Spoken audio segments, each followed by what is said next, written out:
They say every neighborhood has that one person who treats the HOA like it's a sworn duty. Ours wasn't just enthusiastic, he was obsessed. His name was Doyle Mason, a man in his mid-50s who strutted around Maple Court as though he had been appointed sheriff of suburbia. He wore polos tucked too tightly into khakis, carried a clipboard like it was a weapon, and always had his phone ready to snap pictures of violations. The irony, he wasn't even on the HOA board, he wasn't elected, he wasn't asked. Doyle simply declared himself the neighborhood watchdog, and for a while the HOA let him act the part. At first it was little things. He'd measure the length of your grass with a metal ruler, leave anonymous notes on your doorstep about non-compliant shrubbery, or lecture children about leaving bicycles on the lawn. But then Doyle got bolder. He started cutting through people's yards, snooping behind sheds, snapping photos of potted plants and garden gnomes as if they were contraband. By the time he started scaling fences, the neighborhood was simmering with resentment.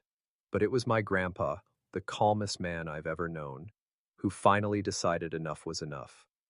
Grandpa was a 75-year-old Army veteran, the kind of man who carried wisdom in the creases of his skin and steel in his stare. He spent most mornings on the porch, rocking chair creaking, a cup of black coffee in one hand. He didn't waste words. He let people reveal themselves, and then, when the time was right, he made his move. So when Doyle started climbing our fence at dawn, snapping pictures of Grandpa's tomato plants like they were threats to national security, Grandpa didn't storm out yelling. He just muttered under his breath, "Patience. Let a fool show himself long enough, and he'll write his own ending." This wasn't the first intrusion. Doyle had been caught rattling the shed door before, PEs, eking as though expecting to find illegal weapons instead of lawnmowers. Twice Grandpa had reported him to the HOA board. Twice Linda Clay, the HOA president, brushed it off with a fake smile and a line about enthusiasm. Enthusiastic. That word burned. Doyle wasn't enthusiastic, he was a trespasser, breaking North Carolina's own trespassing statute. But the HOA hid behind excuses, claiming it was all internal enforcement. The sheriff's office listened when Grandpa called, but their advice was frustrating. Unless Doyle was caught in the act, and Grandpa pressed charges on the spot, it was just one man's word against another's. Gray area. That's when I saw something flicker in Grandpa's eyes. Calm, patient, but resolute. He didn't rant, he didn't shout. He just stood, stretched his back, and disappeared into the garage. For the next 3 days, the sounds of tinkering filled the air, hammers tapping, wires humming, Grandpa humming old country tunes between sips of coffee. I fetched him wrenches and screwdrivers without asking too many questions, but by the 4th day, I knew something was different. The wrought iron gate at the side of our property had changed. Grandpa had retrofitted it with a low-voltage electric system. Not dangerous, not lethal, but legal, fully compliant with state code and clearly marked with a bright yellow warning sign. Trespassers will be shocked. Grandpa's handiwork was neat, meticulous, and perfectly lawful. He wasn't out to hurt Doyle, just to teach him the one lesson the HOA refused to enforce: boundaries. So when Doyle showed up again, climbing like a burglar in the early morning light, muttering about violations, Grandpa didn't even rise from his chair. He sipped his coffee while I crouched at the window, my heart racing. Doyle reached for the gate, gloved hand curling around the bars. Then, snap. A crackle of electricity raced through him. He yelped, stumbled backward, arms flailing, and landed in the dirt like a startled animal. Grandpa didn't even blink. He just leaned back, eyes glinting, and said softly, "That, son, is the sound of justice." Word spread down Maple Court in hours. By noon, the self-appointed HOA patrolman limped through the street with his arm in a sling, trying to spin the tale. He called Grandpa's gate illegal, dangerous, even a weapon. But the neighbors weren't buying it. Everyone had stories of Doyle's snooping. Everyone had seen him lurking, measuring, peeking where he didn't belong. For once, the neighborhood wasn't whispering. They were laughing. Doyle's reputation had cracked, but instead of backing down, he doubled down. And that's when the real fireworks began. The emergency HOA meeting was called before the dust had even settled. By early afternoon, the community center was packed, folding chairs filled, neighbors standing in the back, waiting for a showdown. Linda Clay sat at the head of the table, pearls around her neck, that plastic smile stretched across her face.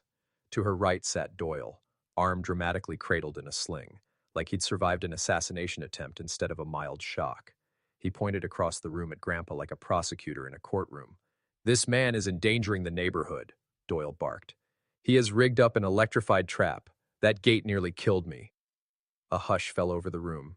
Grandpa didn't flinch. He leaned forward, slow and deliberate, and set a folded piece of paper on the table.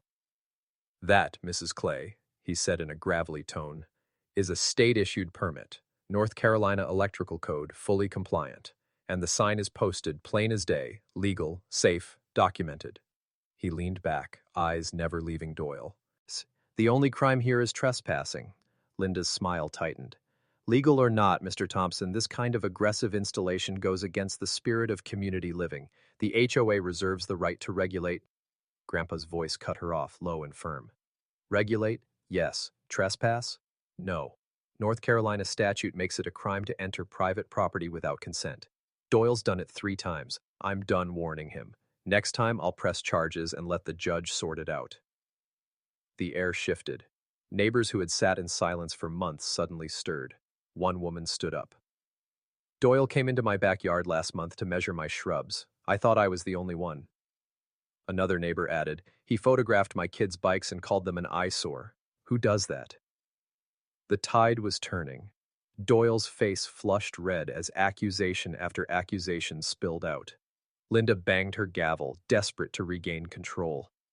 "This is not the place for grievances." "No, ma'am," Grandpa interrupted, voice like stone. "This is exactly the place. You let him run around like he owns this neighborhood, and now he's learned what happens when you step on the wrong porch."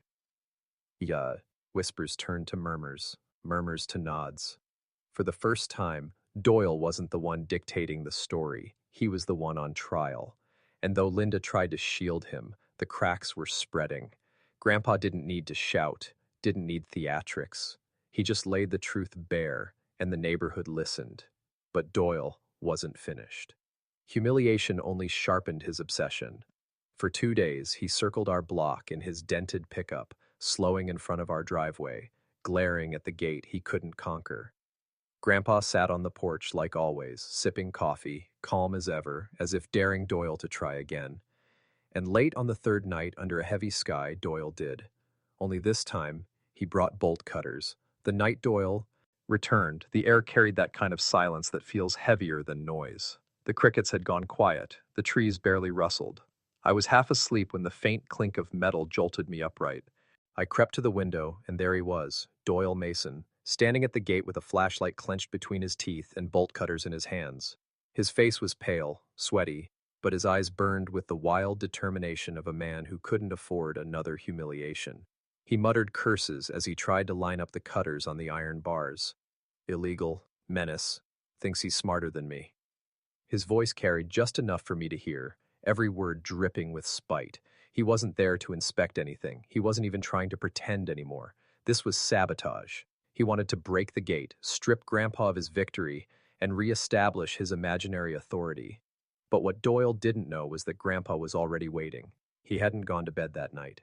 Instead, he was in his rocker, porch light off, thermos of coffee at his side, eyes fixed on the man fumbling in the dark. Without raising his voice, Grandpa called over his shoulder to me. "Watch this, kid. Lesson number 2. From his pocket, Grandpa pulled a small handheld remote, a little black device no bigger than a TV clicker. His thumb rested on the switch. The second Doyle clamped the cutters onto the gate, Grandpa pressed it. The night cracked with the low hum of live electricity. A surge shot through the metal, and Doyle convulsed like he'd grabbed a hornet's nest barehanded. His scream tore across the block, shrill and desperate, echoing off the quiet houses. The bolt cutters fell into the mud with a thud, and Doyle stumbled backward, legs tangling beneath him until he collapsed in the grass. From the porch, Grandpa didn't move. He sipped his coffee, steam curling against the cool night air. "Trespassing again," he muttered, voice calm as a judge reading a sentence. But this time Grandpa wasn't just watching, he was recording.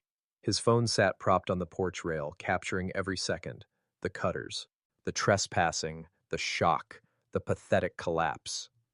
When Doyle finally scrambled upright, spitting dirt and rage, Grandpa raised the phone deliberately so Doyle could see the red recording light. Doyle's face twisted into something unhinged. Instead of retreating, he pulled his own phone from his pocket and dialed frantically. His voice cracked as he screamed into the receiver. 911! Attempted murder! He's trying to kill me! This lunatic set up an electric death trap! Within minutes, the dark street lit up in blue and red. Sirens wailed, headlights flared, and squad cars rolled up the block, tires crunching against the curb. The neighbors, awakened by the chaos, gathered on porches and lawns, watching like spectators at an unscheduled midnight trial. Doyle staggered toward the officers, waving his arms, tears of fury streaming down his face. "Arrest him! He tried to electrocute me!" The officers' hands hovered near their holsters as they turned their flashlights on Grandpa. "Sir, is there an active electrical device on this gate?" one of them asked. Grandpa leaned back in his chair, unbothered. "Yes," he said evenly. "Registered, permitted, posted with warnings, and recorded. Here's the paperwork." Without standing, he slid the laminated permit across the porch table. Then he held out his phone, video still rolling. The officers gathered around, their flashlights glinting off the screen. On the video, Doyle could be seen climbing the fence, gripping the gate, fumbling with bolt cutters, and then frying himself. The evidence was crystal clear. "So you trespassed?" one officer asked flatly. Doyle sputtered, his face going red. "No, I was conducting an inspection for the HOA." The other officer tilted his head. "At midnight? With bolt cutters?" His tone was pure disbelief. The law was no longer a gray area. Doyle wasn't a watchdog, he wasn't an inspector, he was a trespasser, a vandal, and now, thanks to his hysterical 911 call, guilty of filing a false police report. The cuffs clicked shut around his wrists before he could finish his next excuse. Neighbors began clapping, the sound sharp and unified in the night air. For the first time, Doyle Mason, the man who thought he ruled the neighborhood, wasn't feared or tolerated. He was mocked. And Grandpa, calm as ever, just rocked back and forth, his thermos in hand, eyes steady as if he had been expecting this ending all along.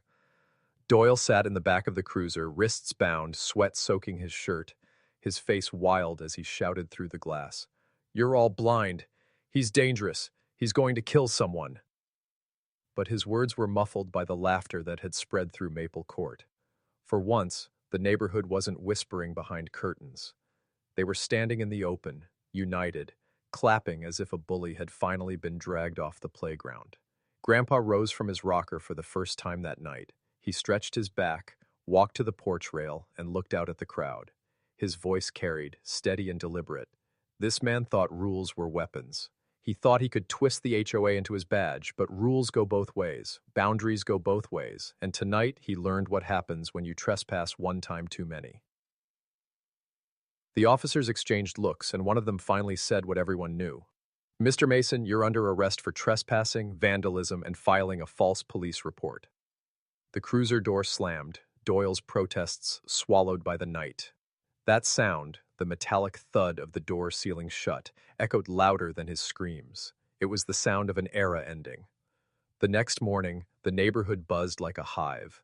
Text chains flew, photos of Doyle in cuffs circulated, and stories poured out. One man admitted Doyle had threatened him with HOA fines that didn't even exist. Another said Doyle had peeked through his window at night, claiming to check lighting compliance. Mothers confessed he'd snapped photos of kids' toys, calling them violations. What had once been whispered in private now erupted in public. Doyle's empire of intimidation collapsed overnight. Linda Clay tried to save face, calling an emergency HOA session to review safety concerns. But when she sat at the long table, she wasn't facing a timid crowd. She was staring down a room full of neighbors emboldened by what they had seen. One by one, they demanded answers. Why had the HOA ignored complaints? Why had Doyle been allowed to patrol unchecked? Why did a 75-year-old veteran have to defend his property when the board should have done it months ago? Linda's pearls trembled as she stammered, We thought Mr. Mason was enthusiastic." The room erupted with laughter so sharp it left her flustered. "Enthusiastic?" a neighbor barked. "He broke into yards. He harassed families. He nearly got himself killed." Another added, "And you protected him." It was over. The HOA board voted that night.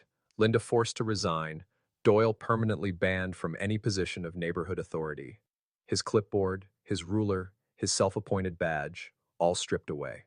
By the end of the week, his house went up for sale, a for sale by owner sign leaning crooked in the lawn.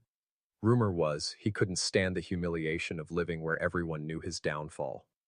As for Grandpa, he went right back to his rocker.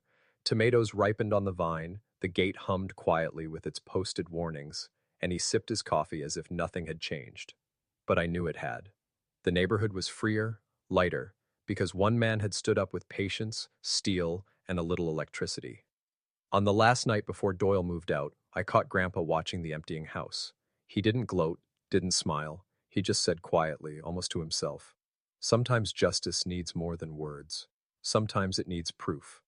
And sometimes, son, it just needs a little spark."